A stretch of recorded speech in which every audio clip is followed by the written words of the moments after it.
South Calcutta law college, যেটি Kasba law college নামেই পরিচিত, সেই ল কলেজের যে গণধর্ষণ হয়েছে, যে নির্যাতিতা, তার শিক্ষক, আইনজীবী তিনি অরিন্দম কাঞ্জিলাল।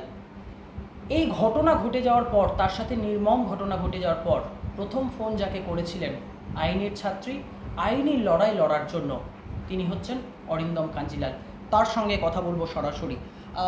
ঠিক সেই দিন আপনার কাছে যখন প্রথম ফোন এলো, কি কথা হলো, কি বললেন তিনি?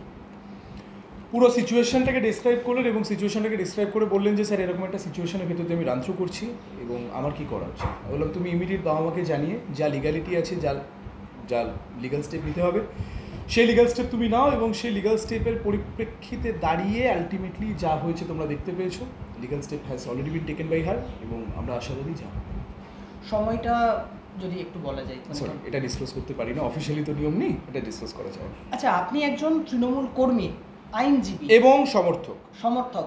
আপনার ছাত্রী যে ধর্ষিতা হয়েছে, আপনার মনে হয়নি যে যারা করেছে তারাও তৃণমূলের সমর্থক?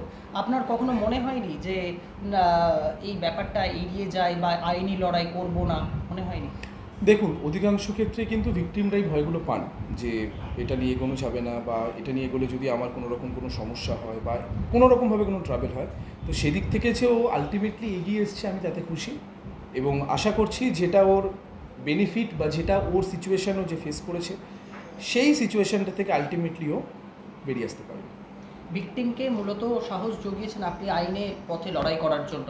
অবশ্যই, কারণ না দিলেও ও যে, দেখুন আমি হয়তো ওকে বলতে পেরেছি যে তুই লিগাল স্টেপ নে, ও যে কারেজ দেখে নিয়েছে না, এটাই গুরুত্বপূর্ণ।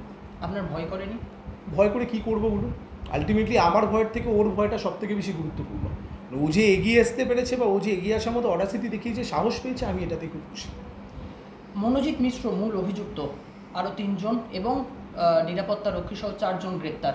আপনার মনে হয় যে এই 3 জন বা 3 জনই রয়েছে বা 4 জনই এই ঘটনা, আপনি তো পুরো ঘটনাটা শুনেছেন তার কাছ থেকে, যে 3 জনের মধ্যেই এই ঘটনাটা করা সম্ভব না? এটা এই মুহূর্তে বলা একদমই সম্ভব নয়, কারণ ম্যাটার এই মুহূর্তে পুরোপুরি তদন্তের আওতায় এবং ম্যাটার এই মুহূর্তে কোর্টের সামনে সাবজুডিস, এবং যেহেতু আলটিমেটলি সাবজুডিসের জায়গাটা আছে, সুতরাং সেখান থেকে দাঁড়িয়ে যা যা করণীয়, যেভাবে করণীয়, আলটিমেটলি সেই অবস্থাতেই আমরা এগোবো। এখন এটা নিয়ে কোনো আলাদা করে ডিসক্লোজার করা যাবে না। নির্যাতিতার নাম পরিচয় গোপন রাখতে হয় স্বাভাবিকভাবেই, আর সেক্ষেত্রে আমরা দেখছি মূল অভিযুক্ত সহ যারা গ্রেপ্তার হয়েছে, এফআইআর কপি যেটা, সেখানে তাদের নাম বা অ্যালফাবেটিক লেটারে ব্যবহার করা হয়েছে। এখানে এটাও আপাতত যেহেতু তদন্তের আওতায়, এটা আমিও ডিসক্লোজ করবো না। নিশ্চয়ই কোনো কারণ আছে, কিন্তু যেটা হবে সেটা আদালতে হবে, যা হবে কোর্টে দেখা যাবে।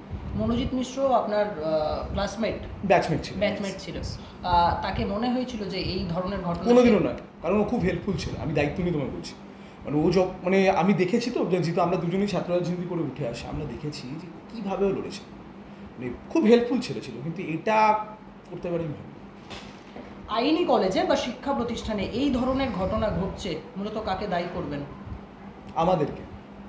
মানে এই যে সিচুয়েশনটা তৈরি হচ্ছে না, এই সিচুয়েশনটার ভিতর থেকে দাঁড়িয়ে কোথাও না কোথাও গিয়ে যে সমাজ ব্যবস্থাটা ক্রিয়েট হচ্ছে, সেটা যথেষ্ট ডেঞ্জারাস। এবং এমন একটা পরিস্থিতিতে আমরা রান করছি এই মুহূর্তে, দেখুন কেউ ভালো নেই, খুব মানে যারা দেখে মনে হচ্ছে বাইরে থেকে খুব খুশি, বাট অ্যাকচুয়ালি তারাও হ্যাপি নয়, যারা বাইরে থেকে হ্যাপি নয় তারাও মনে হচ্ছে অ্যাকচুয়ালি হ্যাপি নয়। সুতরাং গোটা সমাজ ব্যবস্থাটাকে না আস্তে আস্তে অনেক রেকটিফিকেশন করতে হবে। রেকটিফিকেশনের উপায় হচ্ছে সবার প্রথম আগে আমাকে এটা বুঝতে হবে, ক্ষমতা আছে মানে আমি যা ইচ্ছে তাই করতে পারি না। যেখানে রাশ টানা, মানে টানা খুব প্রয়োজন, নাহলে বিপদে যাবে, যেটা হচ্ছে।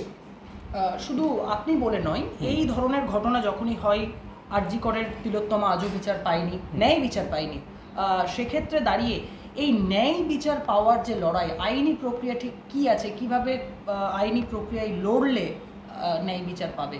দেখুন, আইনি লড়াইটা বিরাট বড় একটা লড়াই।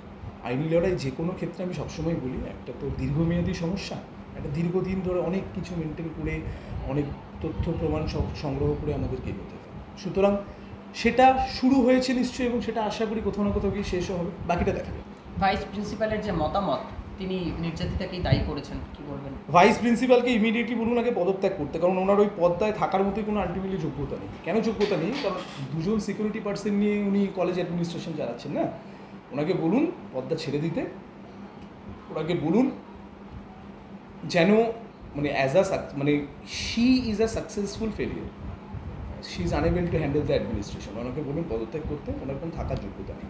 আপনি দীর্ঘদিন বহু ছাত্রছাত্রীকে পড়াচ্ছেন, কোনো ছাত্রী বা নির্যাতিতা, বর্তমান নির্যাতিতা যে আগে কখনো এরকম কথা জানিয়েছে আপনাকে যে ওই কলেজে?